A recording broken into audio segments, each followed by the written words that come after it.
Ok, muchachos, vamos a grabar un nuevo video sobre un tema importante en el formalismo lagrangiano, que es la presencia de vínculos o ligaduras.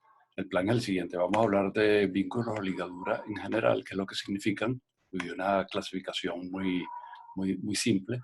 Luego vamos a amplificar el método que se llama multiplicadores de Lagrange para funciones, que es lo que hemos hecho, una analogía con mínimo de funciones, y luego vamos a pasar al tratamiento de mínimo de funcionales, que es lo que nos ocupa.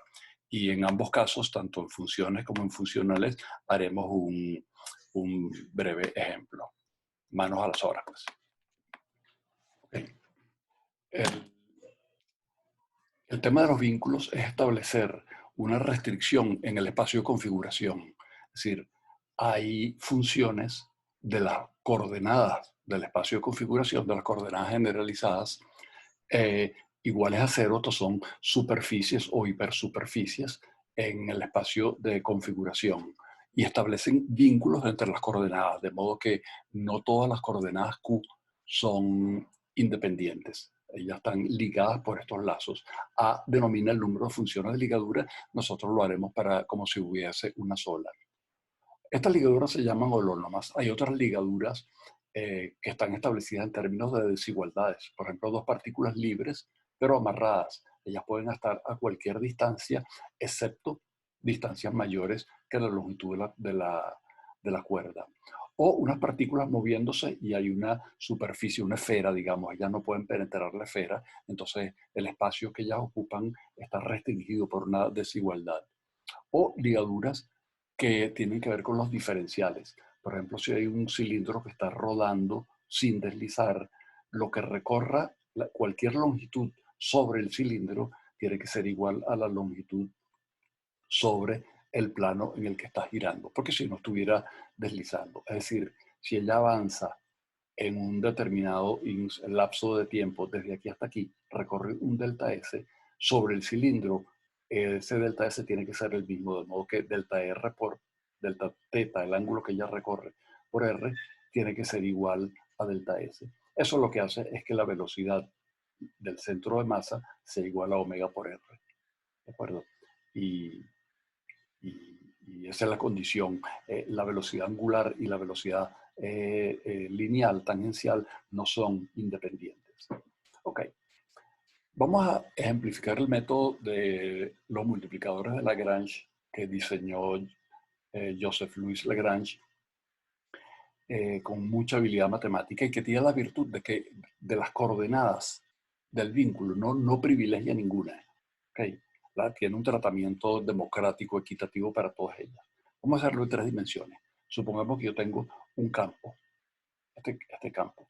Este campo escalar, es decir, una función de tres variables, yo la quiero minimizar. Yo quiero hallar el mínimo de esta función, pero con la restricción de que las coordenadas x1 y x2 y x3 de ese mínimo pertenezcan a esta superficie. Vean que phi de x1, x2 y x3 es una superficie de dos dimensiones metida en tres.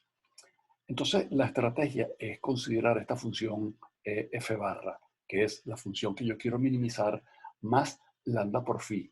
Pero como phi vale 0, yo estoy sumando 0 a este término.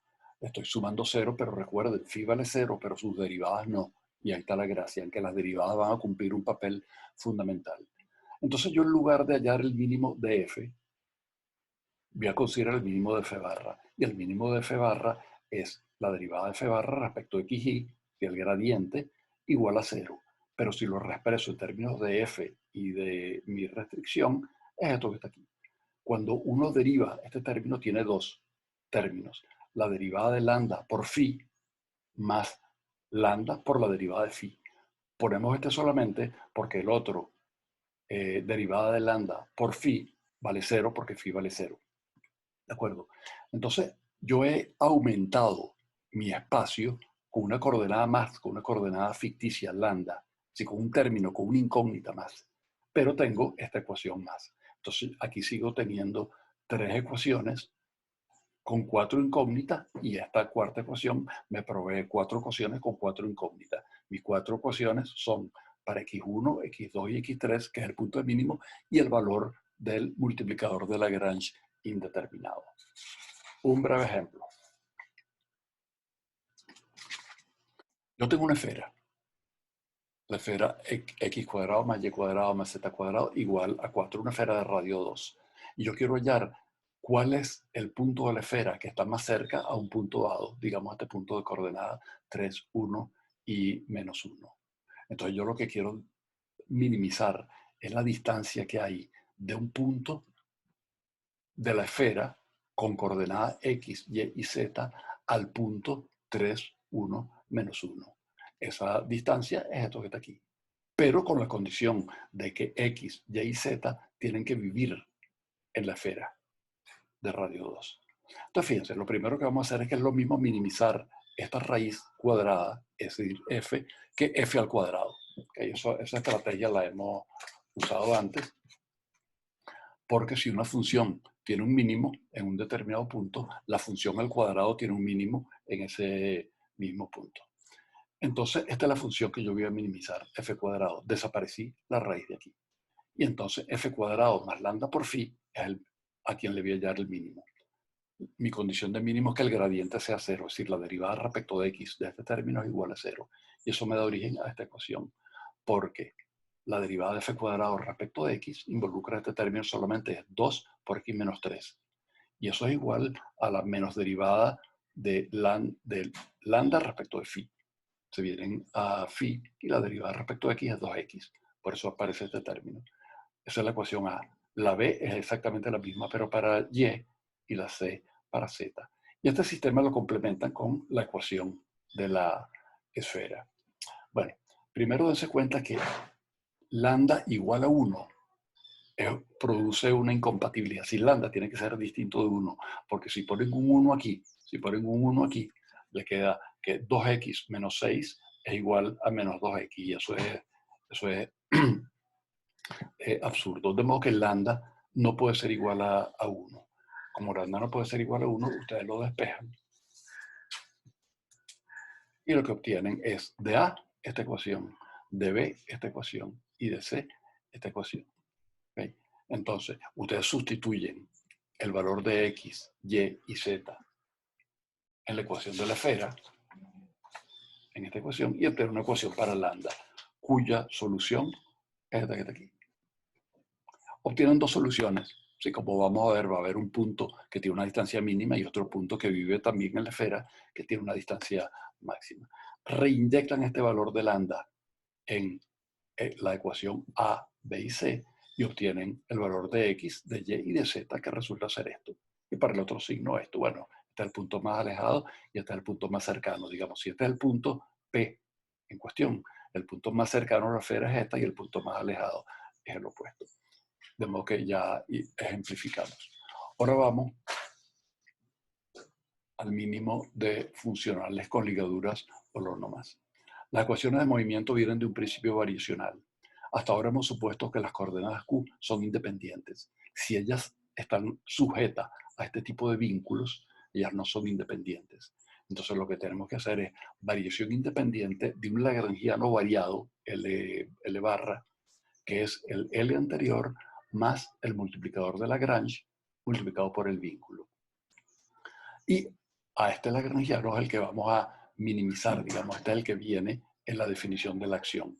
Mi condición de mínimo es mis ecuaciones de Euler-Lagrange para L barra, que cuando reinserten L barra en términos de esto, me da mis ecuaciones de Euler-Lagrange para L más este término. Y esas ecuaciones se complementan con la ecuación para phi. Bueno, observen que este término actúa, es un término que tiene que ver con la derivada de phi respecto de q, es decir, con el gradiente de phi. Y como phi es constante, ese término es perpendicular a la superficie phi constante. ¿Okay? No recuerden que las ligaduras holónomas no tienen q punto, de modo que la derivada de phi respecto a q punto, cuando lo metan aquí, me da 0. Por eso aparece únicamente derivada de phi respecto de las coordenadas. Si ustedes consideran este lagrangiano, una partícula en coordenadas una partícula en el triespacio, sometido a este potencial con este vínculo, le quedan estas ecuaciones. Este término es el término de la fuerza normal, la fuerza de ligadura, la fuerza que obliga a que la partícula viva en la superficie phi constante, sea el que sea esa superficie. Desarrollen ustedes como ejemplo este lagrangiano, que es de una partícula libre en 3 dimensiones, sometido a un potencial gravitacional mgz, normal, cerca de la superficie de la Tierra, la gravedad constante, con el vínculo z igual a 0. Si ella tiene que vivir en una mesa z igual a 0. Obtengan el valor de lambda y se van a dar cuenta de que el término correspondiente a este término es la fuerza normal. Y vamos a hacer ahora, para terminar, un ejemplo de un cilindro estático, el cilindro rojo de radio B, sobre el cual rueda sin deslizar un cilindro más pequeño de radio A. Piénsenlo y se van a convencer de que este es un problema con un solo grado de libertad. Un problema donde me basta dar phi, ¿sí? Y si quieren un ángulo inicial perdón, teta, y un ángulo inicial para phi, si es que quieren determinarlo. ¿Okay? Y lo que quiero es la ecuación de cómo se mueve este cilindro. Bueno, construimos el lagrangiano del cilindro sometido a que es un cilindro que está en el campo gravitacional de la Tierra, pero obligado a moverse sobre la superficie del cilindro rojo. Lagrangiano es cinética menos potencial. La cinética es la cinética como si yo no tuviera ninguna restricción, la cinética del centro de masa, con coordenadas r y teta, ¿okay? Más la energía cinética de rotación. ¿Okay? ¿Cuáles son mis ligaduras? Que la coordenada del centro de masa siempre va a estar a la misma distancia de este punto. Es decir, va a ser toda esta distancia, es la distancia que hay en cada punto al centro, del origen al centro de masa, y eso es B más A. De modo que el radio vector tiene módulo A más B. Por otra parte, como él rueda y no desliza, B por teta tiene que ser igual a A por phi. Es decir, cuando esto recorre una determinada distancia sobre la línea roja, eso tiene que ser la misma distancia sobre la línea negra. A por delta phi tiene que ser lo mismo que B por delta teta. Si no, estuviese resbalando. Y eso establece una conexión entre las derivadas angulares, entre las velocidades angulares, phi punto y teta punto. Y aquí simplemente derivan respecto al tiempo, ponen punto aquí y despejan. Cuando escriben el lagrangiano, energía cinética del centro de masa más un medio del momento de inercia por phi punto al cuadrado de la energía cinética de rotación. Y este momento de inercia respecto al centro de masa vale un medio de m por al cuadrado.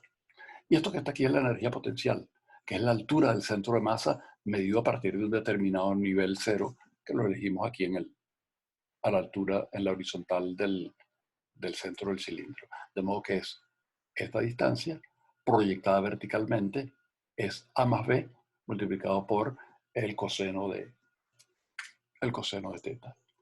Bueno, metan sus ecuaciones de ligadura y resulta este lagrangiano. Las ecuaciones de Euler-Lagrange son derivadas respecto al tiempo de la parcial de L respecto de teta punto. Este término es el momento angular. ¿Okay? Y eso es igual a la parcial de L respecto de teta. Metan este lagrangiano, saquen las derivadas y este es el resultado. Bien, eso era lo que quería decirles ahorita. Estoy preparando otro video. Necesito feedback de ustedes, pero además necesito feedback de todos ustedes. Si estos videos los están viendo, si les están sirviendo, si se lo están estudiando. Y en un rato le voy a hacer llegar unos problemas muy sencillos y ya tengo casi listo el próximo video. Ok, chao.